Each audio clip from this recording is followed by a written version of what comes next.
پاکستان تحریک انصاف کی حکومت عوام کی فلاح و بہبود کے لیے تمام تر صلاحیتیں بروئے کار لا رہی ہے۔ ان خیالات کا اظہار بیداری آرگنائزیشن کے زیر اہتمام پروگرام آپ کے نمائندے آپ کے دہلیز پر کے نام پر 56 WB میں منعقدہ پروگرام سے خطاب کرتے ہوئے PTI MPA صبرینہ جاوید نے کیا۔ اس موقع پر اسکول اور کالج کی بچیوں نے درپیش مسائل سے آگاہ کیا۔ بچیوں کا کہنا تھا کہ ہمارے گاؤں کے اسکول کو اپ گریڈ کیا جائے، اساتذہ کی کمی کو پورا کیا جائے، سائنس اور کمپیوٹر لیبارٹریز بنائی جائیں، اسکولوں میں کھیلوں کے سامان سمیت گراؤنڈ مہیا کیا جائے تاکہ ہم تعلیم کے ساتھ ساتھ کھیلوں میں بھی اپنے شہر سمیت ملک کا نام روشن کر سکیں۔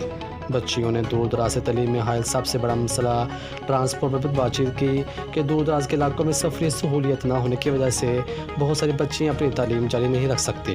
طالبات اور ان کے والدین کی طرف سے وزیر اعلیٰ پنجاب اور وزیر اعظم پاکستان سے درخواست کی گئی کہ ان کے مسائل جلد از جلد حل کیے جائیں تاکہ وہ اپنی تعلیم بہتر طریقے سے جاری رکھ سکیں۔ اس موقع پر جہلم سے پاکستان تحریک انصاف کی MPA صبرینہ جاوید کا کہنا تھا کہ ہم آپ کے پاس آئے ہی اس لیے ہیں کہ بچیوں کو تعلیم حاصل کرنے میں جو مشکلات ہیں ان کو دور کریں۔ راجن پور سے MPA Pakistan Peoples Party Shazia Abid کا کہنا تھا کہ میں تمام طرح سیاسی اختلافات کو برائے طار رکھتے ہوئے ان بچیوں کے مسائل کے بارے میں پنجاب اسمبلی میں بل پیش کروں گی اور ان کے مسائل جلد از جلد حل کروانے کی کوشش کی جائے گی۔